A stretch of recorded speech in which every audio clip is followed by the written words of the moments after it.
What's up guys, welcome back to the channel. You join me in the passenger seat. Well, I'm in the driver's seat, you're in the passenger seat. Actually no, you're attached to the window.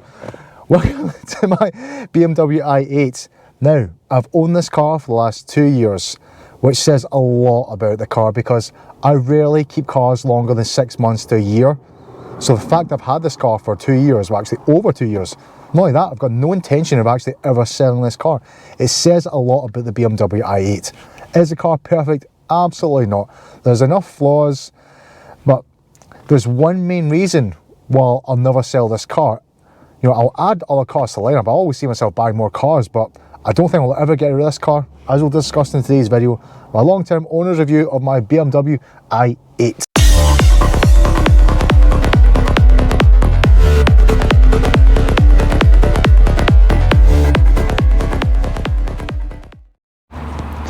Okay guys, here it is, my 2015 BMW i8. Designed in 2014, released in 2014. It's now 2021 and still to this date, it's perhaps the most futuristic looking car on the road. Nothing looks as crazy or as futuristic as this, except perhaps the Tesla Cybertruck. Now what I'm going to do is I'm going through 5 key design elements on the exterior of this car. Why 5? Well, 6 or more would be too many. I'd be here for too long. It's absolutely roasting, the sun is out, and I was smart enough to wear a jumper. Yeah, Tony, you are an absolute genius. Okay, key design element number 1, you've got to mention the doors. You cannot talk about the BMW i8 without mentioning these doors. In the case of BMW, they're called butterfly doors, but I absolutely love it when exotic cars come with exotic doors. There's no car on the market at this price bracket that has doors as cool as these. Key design element number 2 has got to be the rear buttress. What it is it basically allows air to flow through the body rather than over the body or under the body, to flow through the body, creating downforce at speed, meaning you don't have to add a rear wing. Of course, I'm going to add a rear wing anyways because, well, I'm a poser. Key design element number 3, although not fitted to this car, it was available in later models, meaning it was a first production car to include laser headlights. Point number 4 has got to be the bonnet vent. Now why is this a design element I need to mention? Well, because there isn't actually a petrol engine here to cool. There's an electric motor here, but you don't need a bonnet scoop to cool that because, well, Tesla. You don't see any bonnet scoops in Teslas and they're all electric cars. But now that you've seen the i8 with the bonnet scoop, you've got to admit it just wouldn't look the same without it. It's very similar to the Audi R8, the first generation R8s, when they introduced the carbon fibre side blades. They're controversial at the start, but after a while, you can't picture it without it. And that's the exact same scenario with a BMW i8's bonnet scoop. Okay, key design element number 5, and I'm really sweating here. I'm really suffering for you guys, but I'll do this anyways. Has got to be the front kidney grills. Why is this a key design element? Well, with the i8, it wasn't like an improved version of an original model. It was a completely new model altogether. Basically, BMW was told the design team, make the most futuristic car you can possibly make. Everything in this car, from every crevice, every curve, had a purpose, had a reason, whether it be to channel air through the body, around the body. But the front kidney grills have no purpose whatsoever because they're completely blanked off. They have no function, they have no purpose, they have no reason. They simply added it there because, well, it's a BMW after all.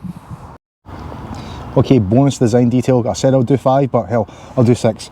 It's got to be this little air scoop at the bottom of the car, this air vent right here. Now, I'm guessing it's to do with the aerodynamics of the car. This car has a drag coefficient of 0.26. I don't know what that means, but I thought I'd add that because it makes me sound really clever. Okay, moving into the interior of the BMW i8. Sadly, this is where things start to fall apart. Because on the outside, it's got futuristic looks, and the inside, well, yes, it does have some futuristic architecture. You've got this sweeping dash, but it's very standard BMW fare in here. I mean, the gear select is base model, straight from a normal BMW model, which is a shame because this is the flagship model. This is the most expensive model that the BMW produced. And the gauge cluster, it looks really dated now. I mean, granted, the technology is 6 years old, but I don't understand why they couldn't have put like a touch screen instead. I mean, you control your gauge cluster and your media control with this toggle switch. Again, it's ancient technology. You can't tell me they didn't have touch screens in 2014. One interesting fact about the BMW i8 is it's one of the first cars that has ambient lighting in the interior, and it's a gorgeous touch. You can have it in white, you can change it to orange, or you can change it to blue. It's fantastic. Granted, this is a wee bit older technology now. You've got plenty of cars. Mercedes do this, Audi does it, but BMW, they were one of the first. And another thing you probably didn't realise about the i8 is that it's in fact a 4-seater car. Now those rear seats, they're not the biggest, and I'm not too sure you can fit an adult in there. Well, as a matter of fact, let's give it a try. Okay. Oh.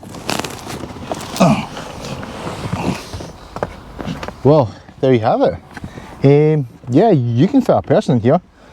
I wouldn't say it's very comfortable. Okay, see, yeah, right. You can fit a person back here, you can fit an adult back here, but it's far from comfortable. As you can see, this is pretty much what I've got. And it's not even a rear seat. If you look at it, it's just like a padded cushion. That's what we classify as a seat. So, not exactly the best for long distance, long journeys. I guess if you're under 5 foot, just 5 foot, then you'll probably fit just fine. Also, this piece of, wow, that piece of glass right behind me is Gorilla Glass. This is the first production car to have Gorilla Glass, and what that means is it's very light and very strong. Okay guys, the reason I mentioned the Gorilla Glass is because in contrast to the glass in between the engine and the passenger compartment, the rear hatch, this has got to be the heaviest piece of glass you're ever going to find. I know you can't tell from the camera how heavy it is, but it's almost completely unassisted.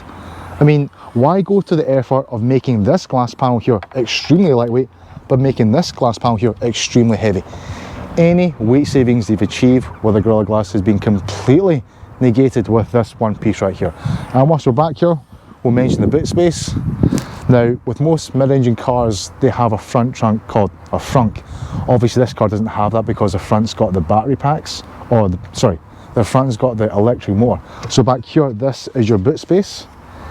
And well, it's not, it's got, it has to be the smallest boot space you're ever going to find in any car, because in between the boot and the cabin you've got this piece here which basically hides the engine. The engine's hiding under here, so I'm guessing you'd unscrew this thing and that thing. But in there is a 1.5 litre 3-cylinder turbocharged Mini Cooper engine. That's right. I'm not kidding. This this sports car has a 1.5 litre 3-cylinder Mini Cooper engine. Oh. Okay, driving the BMW i8. The first thing you have to mention in an i8 is that there's no noise. There's no engine noise, there's no exhaust noise.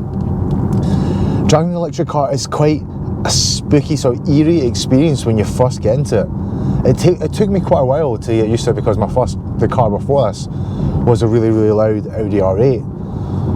So driving an electric car from a loud car, completely different. It takes a while to get used to it. One thing you'll notice very, very quickly about an electric car the first time you drive it is tyre noise. Now, when you buy tyres, they normally rate them in terms of wet handling, dry handling, how fuel efficient the tyre is, but also they tell you the road noise of the tyre. And I never really paid attention to that. I thought, road noise of the tyre, who even cares about that? Until you're driving an electric car, because the road noise is horrific. You hear nothing. See, if you've got the speakers turned off, all you hear is road noise. Granted, I never drive the car without any kind of music at all, but if you do, you just hear this sort of the rumble of the tyres against the road, And the tyres in this car, they're Bridgestones, so it's the manufacturer's recommended tyre. It sounds absolutely horrific. It's really, really annoying.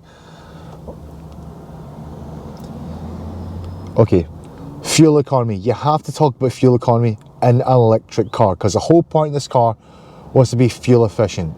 On paper, it's 134.5 miles per gallon is what you get, but in actuality, you'll get nothing even close to that. I mean, I'm lucky if I average in the mid-20s when it comes to fuel economy. On a full charge, a full battery is going to get you 15 miles of range. That's right, 15.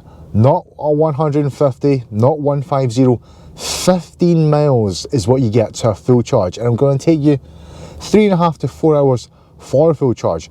And that 15 miles isn't even real miles. Like, say for instance, if you're on Google Maps and it says point A to point B was 15 miles, do you think, okay, a full charge, I'll get there in electric mode? You won't. You won't get anywhere near that in electric mode. You'll be lucky to get maybe 10 actual miles. So 15 miles, it's, in actuality, it's 10 miles. So for me, I don't even bother charging the battery. It's an absolute waste of time. I think most people who have a BMW i8, they don't look at it as an electric car. You know, it's not like a Tesla. A Tesla is going to get you 300 miles on a full charge. So when people ask me, you know, how many miles you get on a charge, and I tell them 15, they're really surprised. They're thinking, only 15? Well, what's the point in that? And it's true. There is no point of charging the battery. 3.5 hours to 4 hours of charge for 15 miles of range, which for me will equate to maybe 20 minutes of driving. Luckily for me, or for any i8 owner, you don't actually ever have to plug in the battery to charge it, because the electric motor gets charged by the petrol engine. So a good 30 minutes on the motorway in sport mode will give you a full battery or thereabouts. But you don't ever really need a full battery, because if the battery goes like dead, you've still got, you know, petrol mode, but the battery never goes full dead because it charges so quickly. I mean, if you're driving, when you step on the brakes, it captures some of the energy from the brakes and charges the battery, and since you spend a lot of time hitting the brakes anyways, the battery never goes to zero. Okay, speed. I get asked a lot, how fast is this car? Because people expect it to be fast, because it looks fast. Just a car parked up in the road, it looks like, oh, that's a fast car. So you talk about horsepower figures. Okay, horsepower, 220 horsepower from the petrol engine, 129 horsepower from the electric motor, gives you combined 349 horsepower. Not exactly supercar figures. I mean, when you tell them 350 horsepower thereabouts, people, they look a wee bit surprised, thinking, wow, I thought it'd be more than that. Because this car, not many people know the statistics of a BMW i8, for the simple reason being, when the BMW i8 came out, it was BMW's flagship car, and many people were not on them, you know, going to go buy it, because when you think flagship car, you think, oh, it's very, very expensive. Therefore, they never look into the statistics, because they never expect they're going to purchase one. But when you tell them the horsepower figure is 350 horsepower, they're really, really disappointed. They expect a lot more than that. 0 to 60 time, 4.4 seconds. Now that, it's not fast, it's quick. You know, it's, for me, for a daily drive car, it doesn't need to be that fast anyways. But considering the technology available at that time, how this car wasn't an all-out, you know, supercar. I mean, at that time, you look at the cars that had the same technology, a hybrid sports car. You had McLaren P1, you had, you know, Porsche 918, you had LaFerrari. This car was not supposed to be anything like that. It's supposed to be a mixture of fuel economy and performance. You know, an everyday, more obtainable version of these hypercars. So 4.4 seconds, given the price range, you know, when it came out at roughly £100,000, it's not a bad, you know, it's not a bad performance for that price. And it's a decent, it's 4.4 seconds, 0 to 60, it is decent.